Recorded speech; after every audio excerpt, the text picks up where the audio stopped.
Halo teman-teman pejuang keadilan dimanapun kalian berada. Salam sehat, salam keadilan untuk kita semua. Teman-teman sekalian, mari kita suarakan keresahan kita ya melalui media kanal YouTube yang gratis ini ya.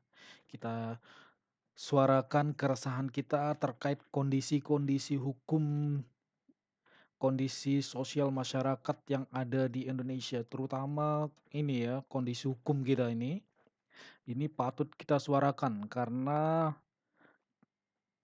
saat ini sudah kita amati trennya yaitu no viral, no justice ya. Jadi mari kita manfaatkan kanal YouTube yang gratisan ini, media gratisan ini untuk menyuarakan keresahan kita sehingga hukum di Indonesia ini bisa ditegakkan ya. Hukum di Indonesia ini berbenah. Nah, teman-teman sekalian, pada kesempatan kali ini kita akan menyampaikan keresahan kita ya pada kasus, ini salah satu kasus yang ini ya, yang lagi viral saat ini, yaitu kasus tentang judi online ini ya, pemberantasan judol, judi online. Jadi ada fakta yang sangat mengejutkan ya yang kita terima, yang kita ketahui berdasarkan ini ya, hasil rapat yang dilakukan antara ini ya, DPR dan Komdiji beserta ini ya, apa namanya, ada juga di rapat, DPR Komisi 6 dengan, ini Menteri Koperasi ya, yaitu Budi Ari. Nah, di sana ternyata terungkap fakta bahwa ini ya, fakta mengejutkan bahwa pemberantasan judi online zamannya atau eranya Menteri Budi Ari yang dulu Pak, di Kementerian Kominfo itu hanya ini saja ya, hanya omong-omong saja, hanya dalih saja, yang kenyataannya malah terbalik ya teman-teman. Jadi dia itu hanya memblokir 1.000 situs WordPress ya teman, bukan situs judol. Bayangkan teman-teman ya. Hanya situs WordPress yang dia bilang 1.000 situs judol ya. Ngeri kali ini. Jadi dan fakta lainnya itu kita ketahui dari berita penangkapan ini ya, pegawai Komdiji yang dulu Kominfo ya. Ternyata staf dan pegawainya itu memelihara ya, memelihara jadi membackingi 1.000 situs judi online. Ya bayangkan ya, 1.000 situs judi online diternak, diberdayakan oleh pegawai. Dan terungkap pula itu adalah orang-orang dekat dari ini ya, Menko Menkominfo Budi Ari ya. Itu fakta yang terungkap di berita ya. Wah, bayangkan 1.000 situs judi online dia berdayakan ya, mereka berdayakan, Kominfo ini berdayakan. Ya pantas saja judi online itu tidak ini ya, tidak bisa diberantas. Ternyata mereka sendiri yang memelihara dan memberdayakan dengan omset per bulan ya untuk mereka itu yang terungkap nih ya. Yang terungkap itu sekitar 8 koma sekian miliar per bulan. Tapi kita ketahui sendiri beritanya ya, di salah satu berita lainnya terungkap bahwa aliran dana dari judol itu sendiri ratusan triliun. Nah, kita bayangkan saja ratusan triliun ya. Jadi kalau komisinya 2% saja ya, ya sudah ratusan miliar pula itu ininya ya. Apa namanya?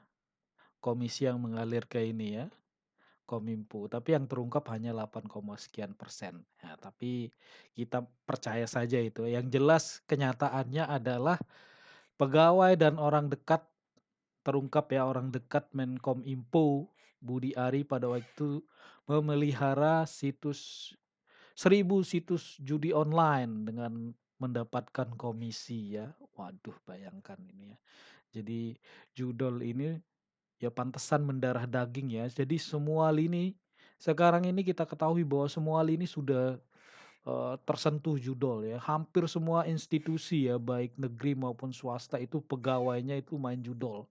Bahkan DPR sendiri pun ya, DPR tingkat DPR RI ya, kita pernah lihat beritanya di TV itu, salah seorang pegawai atau anggota DPR RI itu main judol ya, main slot. Nah, bayangkan saja, itu menjadi sangat wajar terjadi karena Kominfo sendiri waktu itu memelihara dan membina 1.000 situs judi online ya. Ini sungguh sangat mengerikan dan ini menjadi concern saya dan pertanyaan saya ya. Kalau ini dipelihara oleh si apa namanya, pegawai dan orang-orang Kominfo, 1.000 situs judi online ini, jadi pertanyaan saya jangan-jangan data kita yang ini ya, data pribadi kita juga diselewengkan atau dijual ke mereka ya di situs-situs ke ini, para situs judi online ini. Kenapa saya bilang begitu? Karena seringkali masuk, apa namanya, seringkali masuk WA, SMS ke nomor kita terkait penawaran judi online ini. Jadi kenapa itu terjadi? Jangan-jangan data kita dijual ya. Bukan jangan-jangan lagi, memang hampir hampir pasti ya kalau mereka yang memelihara, pasti mereka juga menyediakan data kita ya untuk dipakai untuk marketing ya.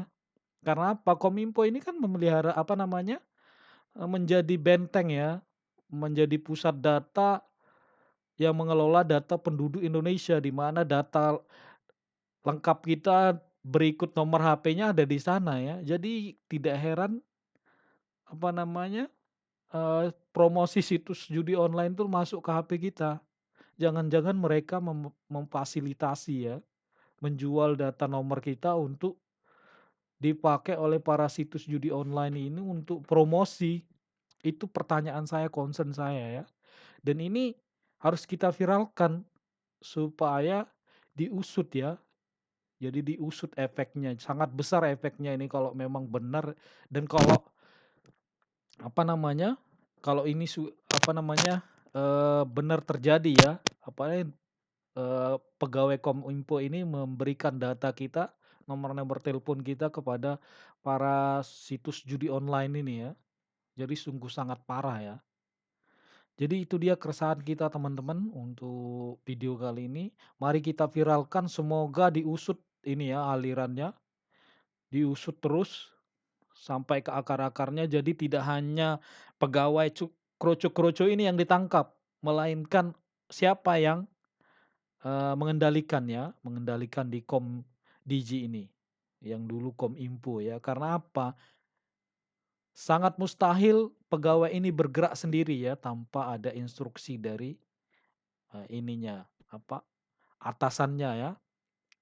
Jadi semua laporan itu pasti ke atasan, sehingga kalau pegawainya memelihara 1.000 ini nih, 1.000 situs judi online ini, sangat sangat ini ya, tidak mungkin tidak diketahui. Apalagi, ini ya, pernyataan publiknya sudah melakukan blokir ya, tapi kenyataannya hanya situs WordPress. Itu dia teman ya, aneh sekali ini dan mengejutkan sekali. Dan itu tadi yang menjadi concern saya ketika fakta ini terungkap dan pegawai Komdigi membina 1.000 situs judi online. Terus saya teringat ya dengan SMS, WA yang masuk ke nomor, tidak hanya nomor saya tapi banyak teman-teman saya juga yang tidak terlibat di ini ya, tidak situs judi online ini mendapatkan WA ya, SMS dan WA penawaran dari situs judi online. Nah, jadi sangat sangat mungkin ya data kita diberikan oleh, pegawai yang terlibat ini ke situs-situs judi online tersebut. Nah, oleh karena itu kita sering mendapatkan SMS, WA ya. Jadi itu dia teman-teman keresahan kita. Nah, silahkan kalian komentar ya, apakah benar ini, apa, data-data pribadi kita disebarkan oleh pegawai-pegawai Kominfo ini, orang-orang yang terlibat ini. disebarkan ke 1.000 situs judi online yang dipelihara ini ya untuk dipakai untuk promosi. Benarkah itu dilakukan? Silakan komentar dan kita sebarkan ini ya, kita viralkan kasus ini sehingga diusut tuntas, supaya judi online di negeri kita ini, eee, tidak lagi ada ya. Oke sekian teman-teman, sampai jumpa lagi.